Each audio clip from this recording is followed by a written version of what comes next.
Hello from Athens, Greece, where we're about to go in lockdown for the second time in a few hours. My name is Lena Papalexopoulou. I am a CAA board member and a member of the Leaders Experience Steering Committee and president of CAA Greece. Regardless of where we come from in the world, we need to think differently about how we interact with the planet. The crisis of climate, and we need to become more sustainable in our lifestyle in the communities, has never been as important. We are incredibly fortunate to have with us Agustina Besada, co-founder and director of Unplastify. Unplastify, based in Buenos Aires, Argentina, strives to change human relation with plastic through exploration, education, and systematic actions. Tati, as she is affectionately known, has worked for the last 8 years on material waste valuation and recovery systems that maximize social, environmental, and economic impact. Today, she will share her thoughts with us as leaders about why making our organizations more environmentally sustainable is not just the right thing to do for our planet, but it can also strengthen our team from the inside out. For this conversation, chat is not enabled. However, we invite all of you to send questions through the Q&A function, as Tati has agreed to take questions at the end of her presentation. So please join me in extending a warm welcome to Agustina Besada to the virtual stage. Tati, the floor is yours. Thank you, Lena. Hello, everyone. It is my honor and pleasure to be here with you today. I'm going to share my screen that will help me share with you my story, my adventure, my experience, and what I learned through that ocean adventure. So as I told you, as Lena told you, I am the co-founder of Unplastify. I graduated from Columbia, from the Sustainability Management Program, and from ECLA, a program at the business school. And I am really passionate, and I've always been passionate about waste and fascinated about it. And after graduating from Columbia, I was working as a director of a recycling center in Brooklyn, a very special place. And this is where my story starts. This place, it's a community space for canners, who are people that collect cans and bottles from the streets, and they bring them to this place where they work together, and they sort, they count, and then all these materials, cans and bottles, are collected by distributors to be recycled. So working at this place, literally surrounded by these mountains of plastic, as you can see in the picture, it's a real picture I took from my desk. I think it's where all this curiosity about plastic started in me. So I started asking myself, why are we producing, so much plastic waste? What is happening with all the plastic that comes through this place? Where does it go? In what products do they transform? And what is happening with all the plastics that are not lucky enough to end up in a recycling center? The more I asked myself that question, the more the ocean came in. So a lot of the plastics apparently were ending up in our oceans. A few years before that, I started sailing, sharing this new passion with my husband. We started sailing on weekends, and we came up with this crazy idea of sailing back home, Buenos Aires, Argentina, South America, where I'm right now, sailing. At that point, we were living in New York for 7 years, and we decided to go back. And throughout the trip, we would see with our own eyes what was happening with these plastics in the middle of nowhere. So that was the plan. It took us 6 months, the entire trip, each of the Atlantic crossings, because apparently the route, the currents and winds wouldn't allow us to come to South America through the coast of America. So we would have to cross the Atlantic twice. And then at that point, I was already on board the idea, so I couldn't go back. Each of these crossings took us 2 months, and the longest leg was 14 days and nights at sea without seeing land. So it was a big challenge. I was not an expert sailor before, and it was a real challenge for me. Especially the preparation. The preparation took us another 6 months. It was really intense. We have to prepare not only the boat. This is the boat. This is a 36 feet sailboat where we lived for a year. It took us a lot of preparation just to get to the starting line. And it was really tough. I had to learn about diesel engines, how to fix electricity on the boat, plumbing, any situation we could have at sea. It could be, we could be in danger. So we needed the skills in order to react and fix most situations or the more situations possible. So it was really intense to get there, but we were really committed to this plan.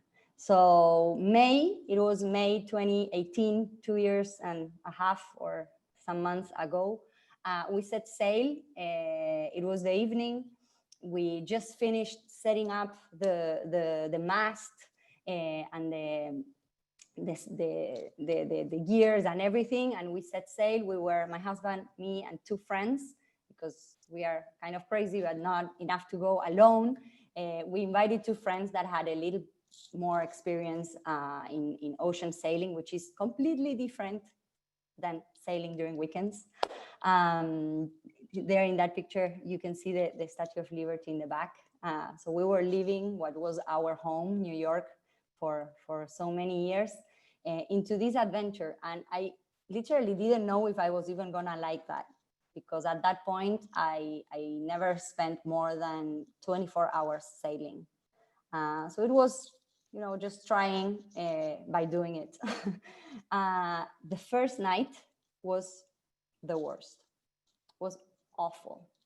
We all got sick. Waves were coming from every angle. It was raining, it was cold, it was awful. In sailing, sailors say that you develop sea legs. At that point, we definitely didn't have those sea legs, and we were shaken by the sea and facing this really challenging environment that we had surrounding us, but also ahead of us during the trip. And we also had other moments. We always come, I don't know why people ask me, like, did you have difficult situations? And of course, after this storm, dolphins came in, sun came out, wind came down. It was nice. We were able to sail towards Bermuda. That was our first stop. But then we had other situations. Of course, there was one night that we were 4 days before getting to Azores. From Bermuda to the Azores, 14 days. We were 4 days to our destination. And then we were all trying to sleep, as if you can call that sleeping. You kind of rest in a washing machine, moving from one place to the other, noises, waves hitting the hull. And then there was one always that was on shift. So in the middle of the night, they will wake you up and you will have to do your shift. So Pablo, one of our friends, was on shift. And then we all suddenly felt as if we touched ground. And then the boat kind of stopped and then it continued sailing. But you cannot touch ground in the middle of the ocean. So we all woke up super worried, asking Pablo, what happened? And he told us that we just hit a whale. So imagine my freakness. I started inspecting the entire boat just to make sure that water was not coming in, water was not broken. If any of you is worrying about the whale was fine. Of course, it's bigger than the boat. It was barely attached, but that was a very stressful situation. Thankfully, nothing happened. But we had a few moments like that, and many people, especially my mom, would ask me like, why would you put yourself into such danger? Why are you doing this? And I told her I was really curious to see with my own eyes what was happening with plastics in the middle of nowhere, in these remote places on Earth. So before setting sail, we contacted a research institute that is called Five Gyres, and they lended us a device that is basically like a 3-meter sock that would allow us to take samples of the surface of the water. So in certain conditions, we would put down the device for an hour. We would filter the surface of the water for an hour through a hole the size of my hand. And then at the end of the sample, we would see what was collected at the end of this device. This is what I'm holding right there in the picture. And then this is how a sample would look like. And here you see a little bit of life. We will see different particles, and you start seeing different white bites, blue pieces, little fibers, and that black piece of film, right? So these are all plastic particles. And after these, we would clean everything, we would classify, and we would count to see what we found. And in just one sample, we would find 226 pieces of plastic. And this was just one sample. And in every sample we took, even when the sea seemed pristine and crystal clear, we would find plastic in every single sample we took. So the first thing we learned throughout the trip was that when we throw plastic away, there is no way. This is an indestructible material that sometimes it's recycled, sometimes it's well managed, and sometimes it escapes and it ends up in our rivers and it ends up in our ocean. And it decomposes, but it just breaks down into smaller pieces. And we would also see bigger chunks of plastic floating in the middle of nowhere, days from land. So this super valuable material that it's so durable, when we throw it away, it does not disappear. There is no way. We wanted to learn more about this problem. So throughout the trip, we interviewed different experts to go deeper into the problem and to learn about the different views of, around this topic.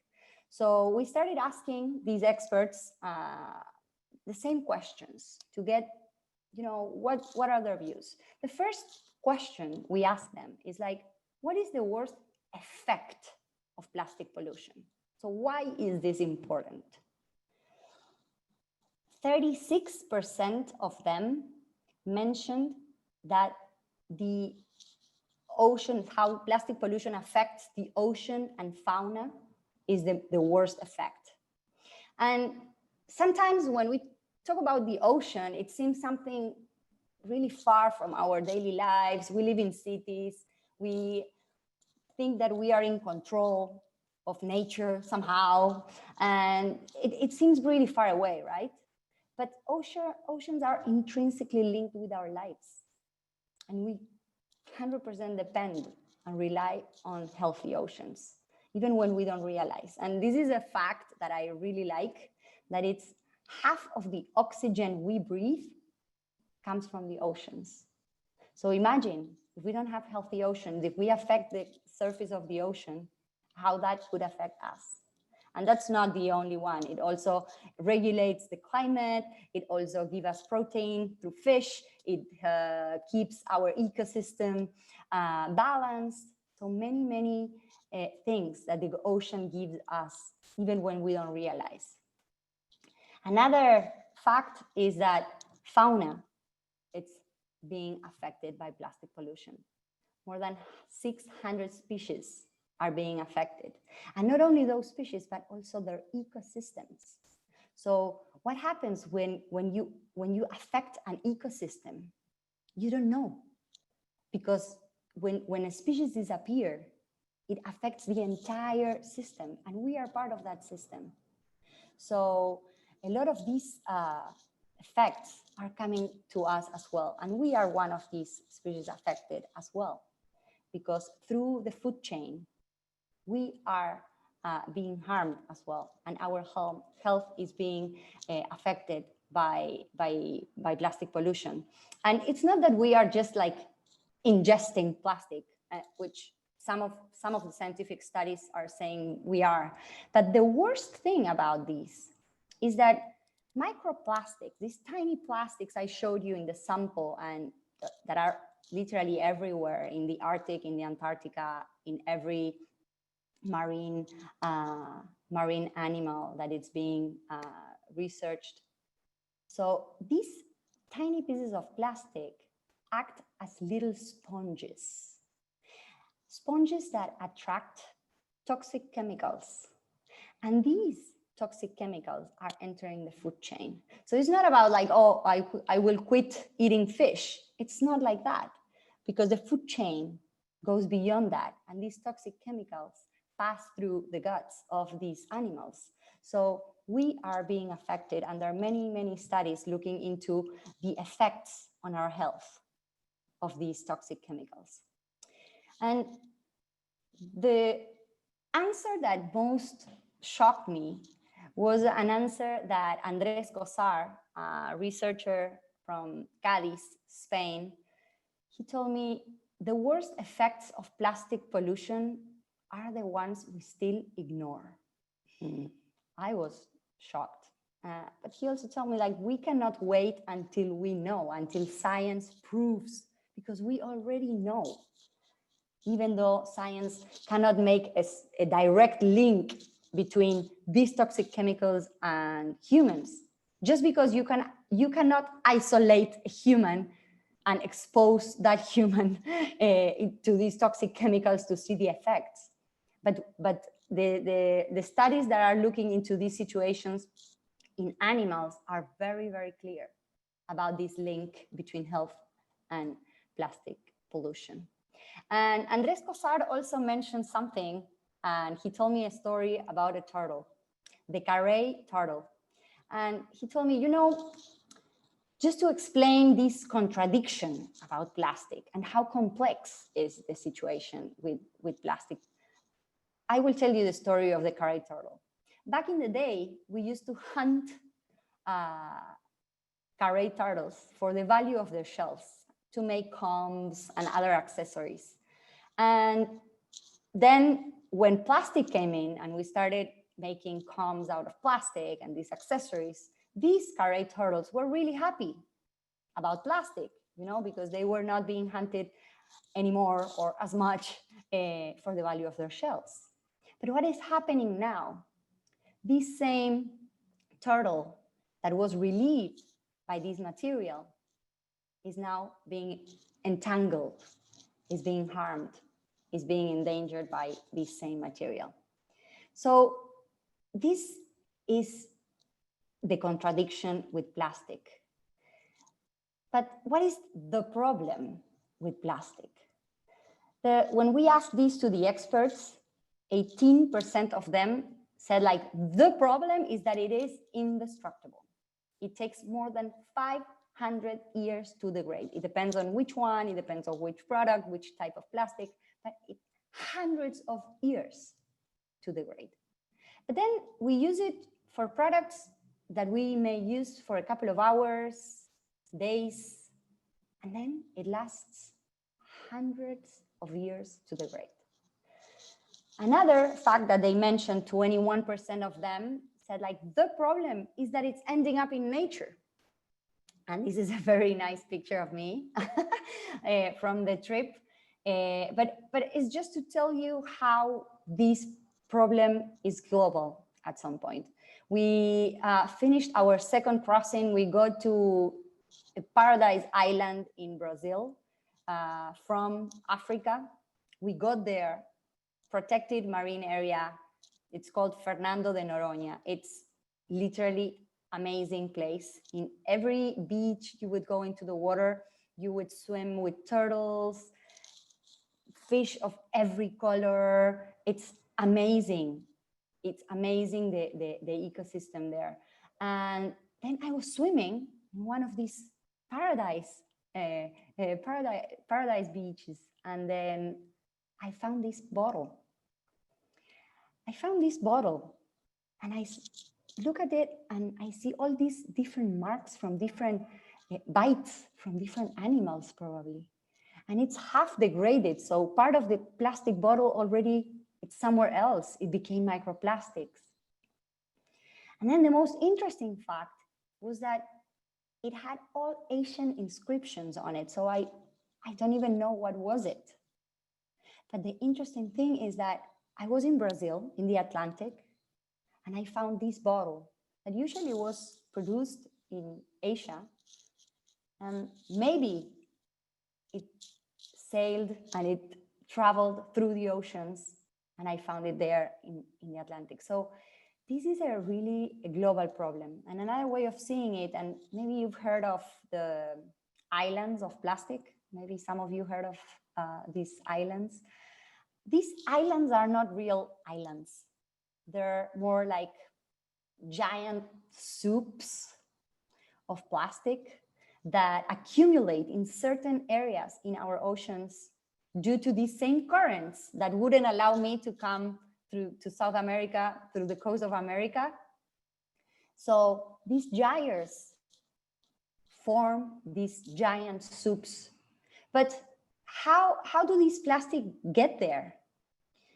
So these are the same plastics that we use in our daily lives. Even when we live in a city inland, waste management systems are not enough, are inefficient. Many, many times, these items are not recycled. Many, many times, they're not well disposed. They end up polluting our rivers, and our rivers take them to our oceans. So again, this is a really global problem, but it can only be fixed locally. And we all have to do our part. The third answer to what is the problem is the excessive use. Each of us consumes 100 pounds or consumes and produces 100 pounds of plastic waste per year. That's more or less my weight in plastic every year, each one of us. So some of this is well managed, but some of it will escape the waste management systems and it will end up in nature. And this is a global number, but in some areas, for example, in the US, this number is double. So this is why we need to look into our consumption. Half of this plastic is packaging, is really single-use, disposable plastics that we can many, many times replace. The last question, and it's because we were also realizing that this is about the human relationship with plastic. This is not about the material itself. This is about this excessive use, how we are using it, how we are managing it. So we asked them, like, how do you describe the human relationship with plastic?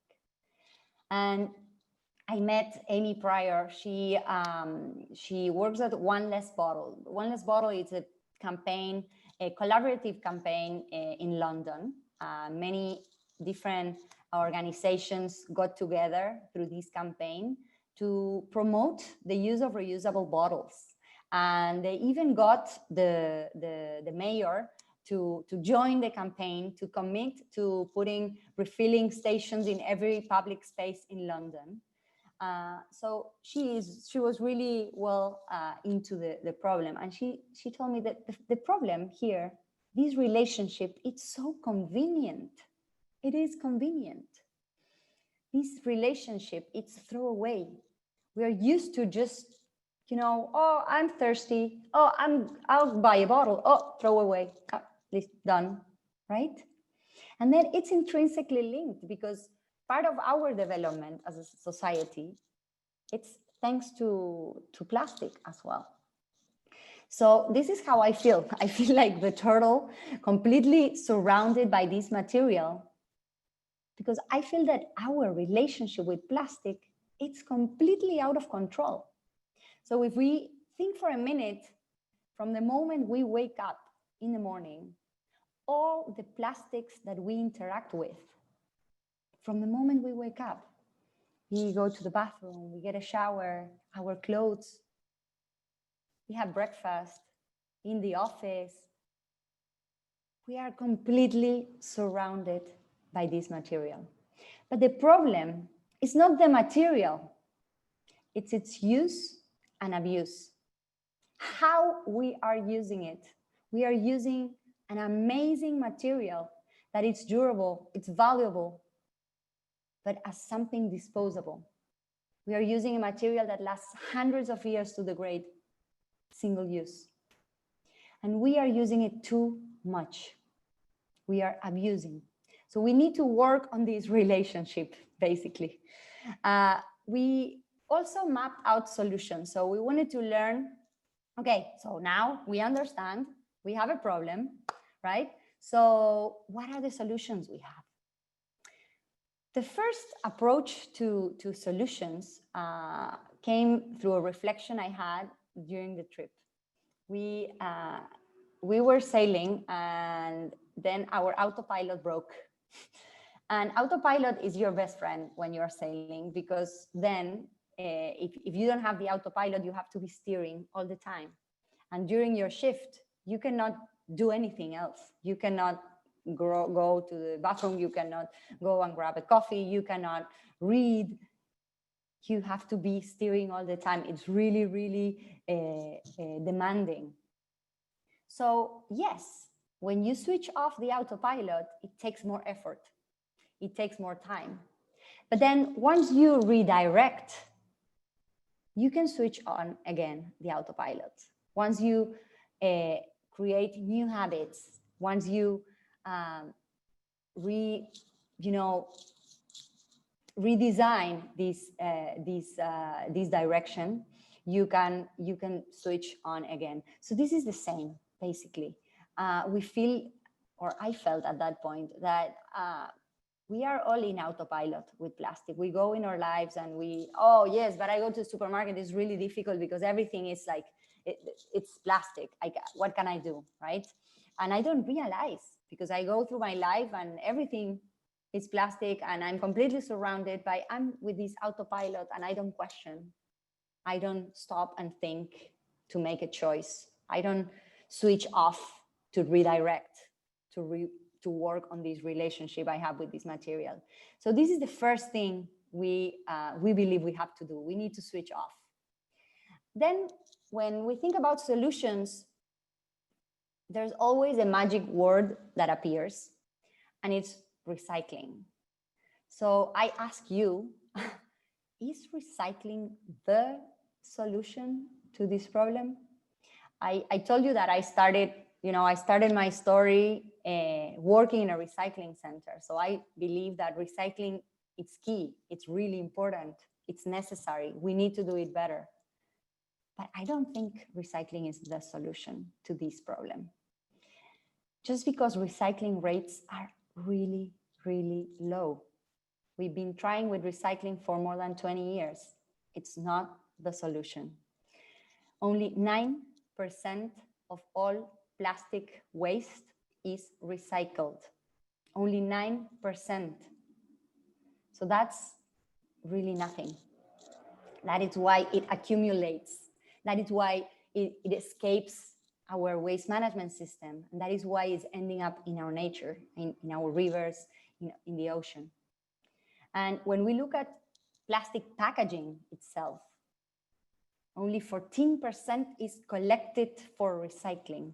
And part of that doesn't even have enough value. So only 2% goes back and replaces virgin plastic. And the worst part of this graphic on the right about plastic packaging materials is that 32% is leaking into nature. So this is a really, it's 1/3 of the plastic packaging polluting the environment. So clearly we cannot rely on recycling. Another way of seeing it is this drawing. If you have a bathtub that it's flooded and water is coming, out of the bathtub, you cannot just try to fix this with a spoon, with a bucket. We need to close the tap. That's the only way of solving this problem. And another way of seeing it is looking at the entire life cycle of plastic. If you look at, for example, the life cycle of a bottle, from extraction, we produce plastic pellets. We transform those plastic pellets into a bottle. We refill those bottles with whatever beverage we want. We distribute them. They get to the store. We buy them. We drink the water. We throw away. Sometimes it gets recycled. Many times it will get landfilled, buried. And then many, many times it will escape. So what we need to do is to reduce the demand. We cannot stand at the end of the problem and try to grab and stop everything to leak into the environment. That doesn't, it's not sustainable. Not sustainable, not environmentally, not socially, and not economically. It's expensive to recycle. So we need to reduce demand. And how do we do that? We need systemic changes to avoid single-use plastic. And while we mapped different solutions, we saw that there's many different types of solutions to this problem. From companies or startups or enterprises that work on providing services to replace single-use plastic, products that offer alternatives, campaigns to raise awareness, to invite us to, have new habits, research, science, the role of science in understanding the problem, actions that connect us with the problem, cleanups, gatherings, just reflections or how we can, connect with this issue, realize that this is a problem. And lastly, regulation. So we categorize these solutions into 3, basically. So on the one hand, we have operations. We have to change operations, products, how we use plastics, for what products, in which cases, when do we really need them, and when we can replace it with another material, or maybe the same material but reusable, so we don't create waste. Then culture. We need to work on awareness and on changing the culture, habits, awareness. And lastly, creating new norms. It's really important. And it's just to simplify these systemic solutions. We believe to approach these systemic solutions, we need to have these 3 pillars in mind. First, operations. We need to find the alternatives for our products and for our operations. Sometimes it takes longer. Sometimes it pushes us to remember to take our own bottle. Sometimes, if you're a restaurant owner, yes, you will need to wash, clean more dishes, or it requires us to rethink the entire system, the entire operation. Then our culture.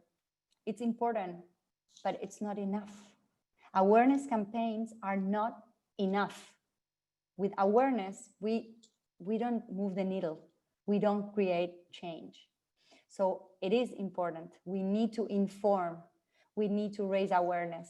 We need to promote new habits. But through the changes in operations, we can make it easy to others. And then lastly, new norms. And the new norms, yes, they could be public policy. More than 127 countries have regulations for plastic bags. And more than 27 countries have other types of regulation for other single-use plastics. And this is moving fast these past years. But what about the local regulations? And even if we go more local, not only at the municipality level, what about our regulations at home, in our office?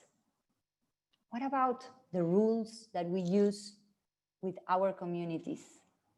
So how can we take those norms, those new habits, new culture, new operations, new products into our own communities? How can we install new norms in our families, in our office? What if we start using only reusable cups for coffee?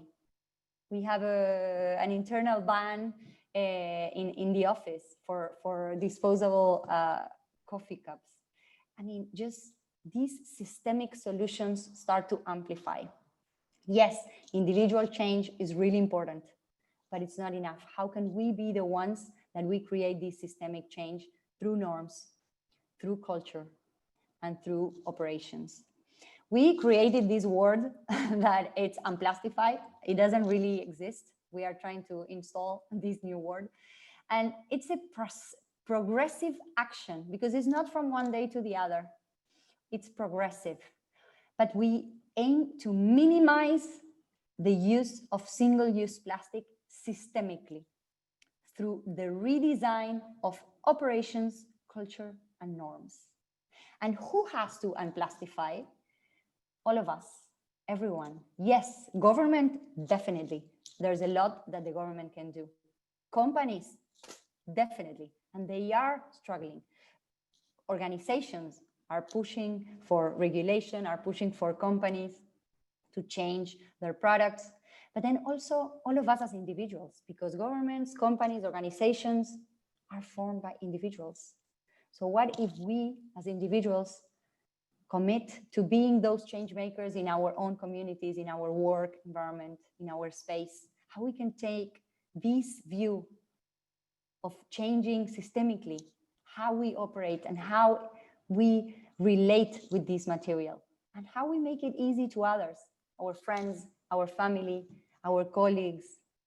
So we can all take action and scale up these systemic solutions. That is what we really enforce and try to promote in Unplastify.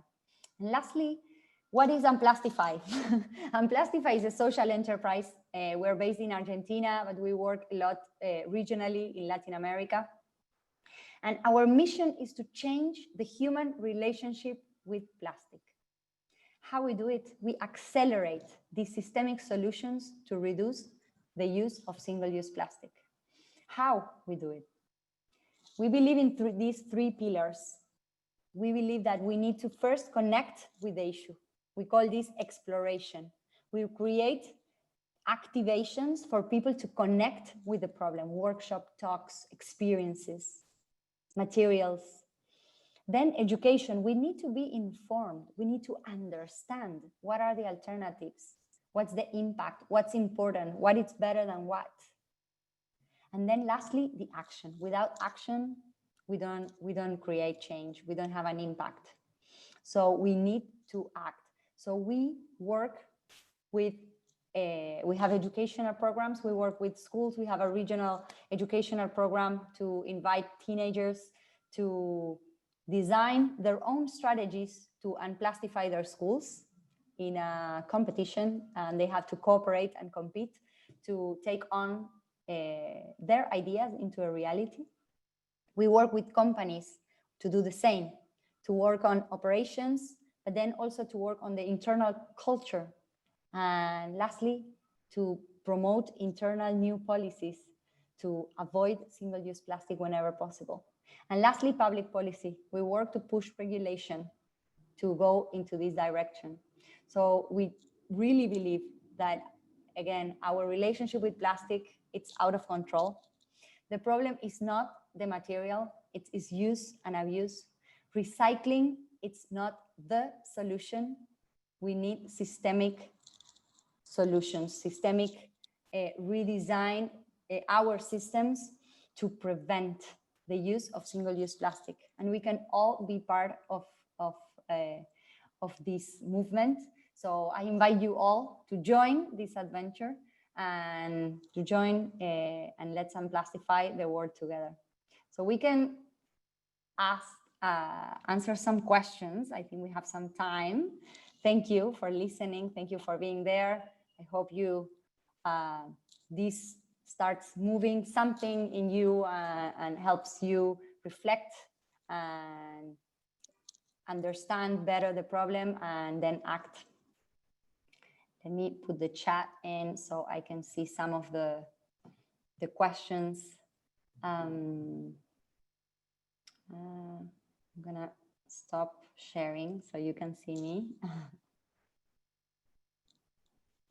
I think, well, yeah, they posted, we published a journey logbook. So if you are curious about the journey, the story, the adventure, you can find that in our website, and the link for the logbook, it's there in our website. What do you think about our relationship with plastic in the COVID context? Yeah, so this is definitely a difficult context. The movement, let's say, towards you know, cutting single-use plastic was really strong in these past 2 years, and then with COVID, we kind of stopped and went backwards sometimes. I believe, first of all, that in many cases, of course, when health is at risk, you know, in for example, the healthcare system, it's completely justified to use, you know, protection gears and materials. To use plastic in those cases is completely necessary. But the question is when we don't really need it, right? So, for example, if we don't work in health, in healthcare, maybe in our daily life, we can use a reusable mask instead of using disposable ones. Or we don't need something that it's wrapped in plastic a million times. That doesn't mean that it's cleaner or safer. Plastic, it's proven that it can hold the virus for 5 days. So it's not that that's necessarily cleaner, but I think plastic gives us this idea of protection. So I think it's about being informed, understanding what are the alternatives, and choosing, right? Switching off that autopilot, making a conscious decision, because this is also a health threat at some point, even if it's more indirect. We don't want to take care of ourselves, but at the same time, you know, stop taking care of other things that affect us, right? So that's, I think, with the COVID situation, it put us into this complex situation, but I think if we care about plastic pollution, we can definitely choose, be more conscious about when we really need to go back to plastic and when we don't. So I think it's all about making conscious decisions, informed decisions, and especially how to take those, how to take that information, that awareness into our families, our communities, because I don't expect we change the human relationship with plastic by changing, you know, each individual. So we need to work on these systems that make it easy to others to facilitate information and to facilitate alternatives to others.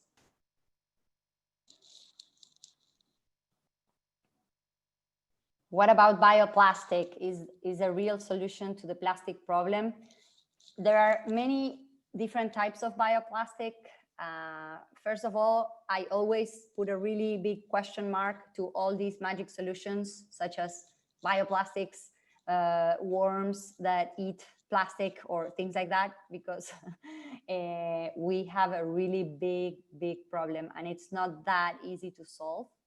Bioplastics mean that the source of that polymer, it's biological. So it comes from soy, for example, or corn. It does not mean that it biodegrades. So once it's bioplastic, sometimes it acts exactly the same as any normal plastic. Many times it degrades faster, but it's not biodegradable. So yes, for certain uses, and depending on which bioplastic, it makes sense. But one potential difficulty with bioplastics, for example, is compostable plastics. So the plastics that biodegrade, they look exactly the same as any normal plastic. So when you introduce these into a city, people would think that this is recyclable plastic, and they would throw it into a recycling bin. What happens when this biodegradable material enters the batch of recycling into a recycling facility? So it can damage the entire batch of recycling.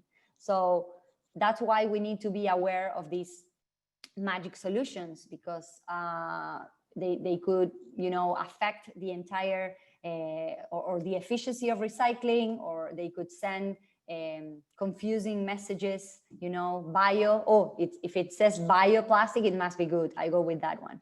And sometimes it's not. So that's why the information, it's so important, because it's not that simple. We need to understand what are the alternatives. And usually, if we go with an alternative that is reusable, that would be much better, because the best waste is the one that it's not produced.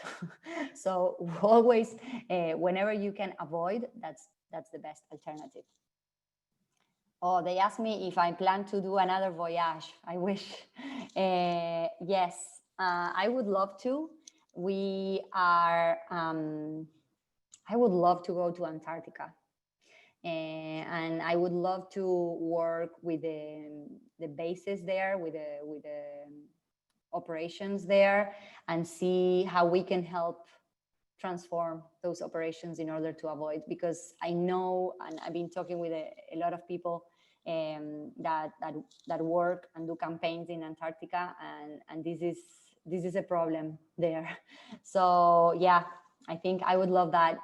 We've been working on a project proposal, so hopefully in the next year we can get to work there, and yeah, sailing to the south, even south of where we are right now, which is already southern. Does Unplastify cooperate with other NGOs that share the same objectives? And if so, how? Yes, definitely. We collaborate. For example, last year we collaborated with an NGO that it's called 11 Hour Racing. It's based in the US, and they work with the sailing community.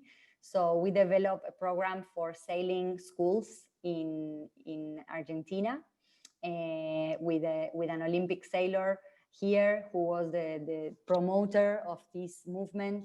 We invited and we guided these kids, these little sailors, to think about their relationship with plastic, to promote better practices in their clubs, and to propose new norms for their clubs, sailing clubs. So this is just one example. In regulation, we work a lot collaboratively with other NGOs. We alone cannot do much, but if we aggregate and we work together, And we also work a lot with companies, with other companies, because we really believe in collaboration, and that's key for making and creating change. What do you think of major brands like Adidas partnering with Parley for sneakers and clothing? Is this too small and niche, or a sign or larger shift in supply chain inputs? I think it's big. I think it's big in many ways. I think it's big in trying out new technologies for clothing.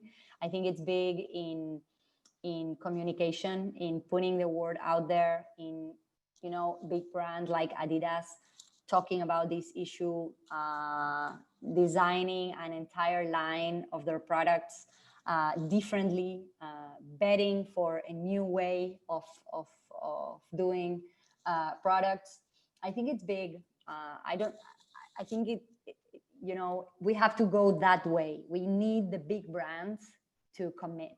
We need the big brands to see that this is the way it has to be at some point. And we collaborate a lot with many big brands here, Natura, Unilever, in the region, and see how we can, you know, start installing this new way of approaching their products. I always tell them, like, you want to sell shampoo, you don't want to sell shampoo packaging. So how can we go around that? How do you sell shampoo without, right? Same with water.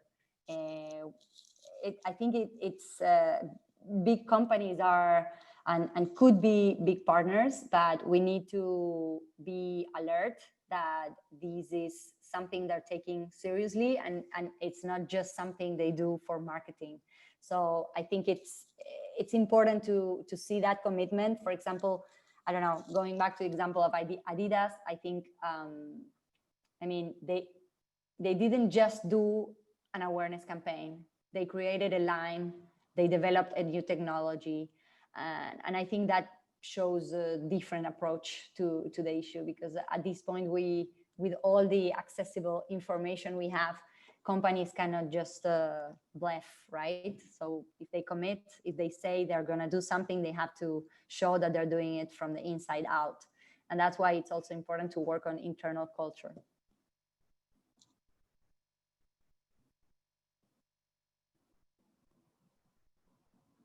I don't know if there are any other questions, but we have 5 more minutes, but I think we're good. Oh, there's another question. Other materials were used. Have you explored how companies and operate back and then, and what their costs looked at to convince them to turn back? Yeah, I think we don't have to look back. We have to look forward. And it's impossible to compare costs from back then to now because of, you know, the advancement of technology, logistics, different. I mean, it's just so different, the context and globalization. Like, we have a completely different context. But many of much of the essence of how it used to be could work, but we need to adapt it to today. We need to think how to transform the industry, how to, you know, work with them in order to move forward. Something that works for them, that works for consumers, that works for waste management, because this is a cost that no one is paying. This is a cost that it's coming back to us, it's affecting us, and it's a cost that no one is internalizing. So we need to realize that there's no one to blame, but we need to redesign, we need to rethink how we are doing things, how we are selling our products. And we need to understand the different incentives and the different needs for the different actors. So a lot of what we do as well with public policy is to try to, you know, articulate with these different actors and see what works, what transition do you need, okay, how a regulation like this would affect you really. no? So again, I think it's about going and looking forward. There's no other way for me. We need to stop. We need to close the tap. So we need to work around that. And many companies are realizing that and are looking into figuring out what to do and how to do it.